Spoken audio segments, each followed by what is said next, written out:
Bienvenue dans Princesse Montessori, le rendez-vous des parents aspirant au meilleur pour leurs enfants.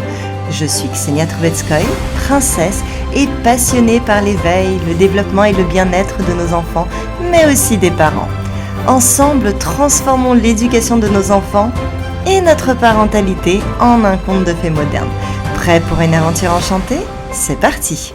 Bonjour et bienvenue. Aujourd'hui, nous allons aborder une situation qui inquiète de nombreux parents lorsque leur enfant rencontre des difficultés à communiquer avec ses semblables, surtout s'il n'est pas accepté dans un groupe ou si les autres lui disent qu'ils ne veulent pas être amis avec lui. Une maman qui me suit sur mon canal Telegram m'a envoyé un message privé pour me décrire sa situation. Alors bien évidemment, je lui ai suggéré d'en faire un podcast parce que c'est une situation qui pourrait être utile à tout le monde. Elle a accepté et donc voici en fait sa situation. C'est une maman d'un petit garçon de 4 ans qui nous explique que les amis de son petit garçon lui disent souvent qu'ils ne veulent pas être avec lui et ça contrarie énormément cet enfant.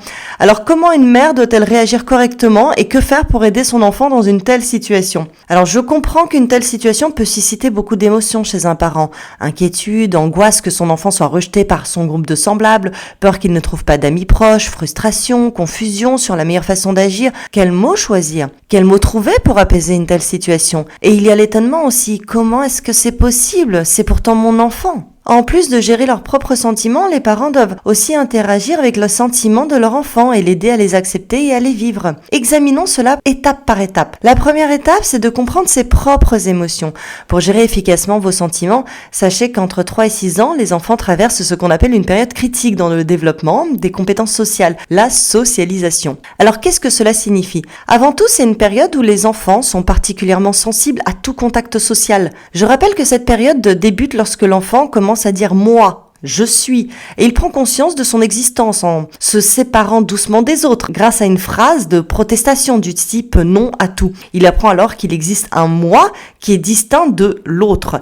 Et il explore ses sensations et ses possibilités, il observe les réactions des autres, puis commence à interagir activement et consciemment avec eux. C'est à ce moment-là qu'il comprend que chacun a sa propre histoire et ses propres besoins. Ce développement de l'intelligence émotionnelle, il est très actif pendant cette période. Maria Montessori décrit les conflits entre enfants comme une étape importante du processus d'affirmation de soi et du développement du respect d'autrui. Elle écrit que les conflits chez l'enfant peuvent devenir la base du respect mutuel et de la compréhension des besoins des autres. Il est essentiel d'apprendre aux enfants à s'écouter mutuellement et à trouver des compromis. Ainsi, ils apprennent à interagir avec leur entourage, à négocier, à comprendre leurs propres émotions et celles des autres. En même temps, ils apprennent à trouver un équilibre entre faire partie d'un groupe et préserver leur individualité. Des chercheurs estiment qu'entre 2 ans et demi et 4 ans, l'enfant traverse une phase particulièrement agressive, puis cela s'apaise progressivement, surtout si on aide le tout petit à comprendre et à réguler ses sentiments. L'apparition de telles situations est donc normale. Elle fait partie du processus de formation de la personnalité. Rappelons-nous que c'est un processus bidirectionnel impliquant à la fois votre enfant et ses amis. Respirez profondément et sachez que c'est une étape naturelle du développement. Daniel Enovar, auteur de livres sur la résolution des conflits entre enfants, j'en avais d'ailleurs fait une conférence, souligne également que les conflits sont une partie naturelle et importante de la maturation. Dans ses ouvrages, que je recommande vivement si vous ne les connaissez pas, il insiste sur le fait qu'il est important d'apprendre à l'enfant à ne pas éviter les situations difficiles, mais à rechercher des solutions constructives. Les parents ne doivent pas intervenir dans chaque conflit, mais fournir les outils pour que les enfants trouvent eux-mêmes des solutions. Par exemple, on peut suggérer à l'enfant de dire « Je n'aime pas ce que tu viens de me dire. Essayons de jouer ensemble ». Deuxième étape, c'est d'observer la situation. Si votre enfant dit régulièrement qu'on ne veut pas être ami avec lui, la première chose à faire, particulièrement dans une situation ambiguë, c'est d'observer. Maria Montessori écrit « L'enfant apprend à interagir avec le monde par l'observation et l'expérience. Les conflits entre enfants sont pour eux une opportunité de comprendre comment leur action affecte les autres. » Selon elle, observer un conflit sans intervenir immédiatement peut aider les enfants à comprendre et à résoudre la situation par eux-mêmes, à travers l'expérience directe. Si vous remarquez que votre enfant se trouve fréquemment dans de telle situation et se sent perdu, il est nécessaire de récolter davantage d'informations pour en fait comprendre ce qui se passe et comment le soutenir. Dans quelles circonstances cela se produit-il ? Comment réagit-il ? Comment se comporte-t-il ? Que peut signifier pour lui l'expression « je ne veux plus être ton ami » ? Les enfants utilisent souvent ces phrases quand ils ne savent pas comment exprimer leurs sentiments, décrire ce qui ne va pas ou dire ce qu'ils refusent. C'est comme dire « je ne t'aime plus » quand un enfant est contrarié et ne parvient pas à exprimer autrement son mécontentement. Au lieu de réagir par l'exaspération, essayez de discuter avec lui, expliquez-lui que peut-être que ses amis essayaient de lui dire quelque chose d'important sans y parvenir ou qu'il manipule les autres. Cela montre un manque de capacité à établir un dialogue constructif. Peut-être que votre enfant est aussi celui qui initie le conflit, qu'il ne se conforme pas aux règles établies ou qu'il ne sait pas encore comment contrôler ses émotions. Je ne suis pas en train d'accuser, je suis vraiment en train d'essayer d'énumérer tous les faits possibles. Peut-être que les autres se lassent rapidement de lui et perdent intérêt. Pour comprendre en fait le cas précis, il faut observer attentivement. Troisième étape, c'est d'écouter et de soutenir son enfant. Quoi qu'il en soit, lorsque votre enfant exprime qu'il ne veut pas jouer ou qu'il partage son vécu en fait de la situation, prenez le temps de l'écouter calmement dans un environnement sûr, avec amour et acceptation totale. Montrez-lui de l'empathie et reflétez son état. Avant tout, l'enfant doit savoir que ses émotions, elles comptent. Par exemple, vous pouvez dire « Je comprends que tu sois triste parce que les autres ne veulent pas jouer avec toi. C'est vraiment désagréable et ça te blesse. » Ensuite, aidez-le à comprendre ce qui s'est passé et à imaginer les sentiments des autres qui sont impliqués. Vous pouvez demander des précisions. J'ai compris que vous jouiez dans le bac à sable et que Nicolas t'a mis du sable dans les yeux et que tu as détruit son château. Il a alors crié qu'il ne voulait plus être ton ami. Pourquoi penses-tu qu'il a dit cela ? Et cela aide l'enfant à réfléchir aux émotions et aux motivations des autres. Quatrième étape, c'est encourager l'expression de ses sentiments.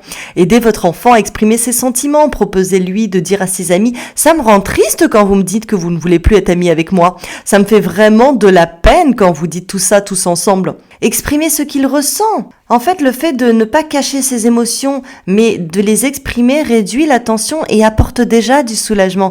Ça lui donne le sentiment d'être un acteur de la situation, qu'il a le droit de s'exprimer et qu'il compte. Cela renforce sa confiance en lui et l'aide à engager un dialogue. Ensuite, il faut trouver une situation à la situation. Aidez-le à trouver comment sortir de cette situation, à se tourner vers une autre activité ou à interagir avec d'autres personnes. Dites-lui par exemple, il arrive parfois que quelqu'un ne veuille pas jouer avec toi. C'est difficile, mais ça arrive. Que pourrais-tu faire d'autre ? Ou voyons ce à quoi tu pourrais jouer ensuite. Et ensuite, montrez l'exemple. Nous, adultes, ne sommes pas seulement un soutien et un garant de sécurité pour l'enfant, mais aussi un exemple de gestion des émotions.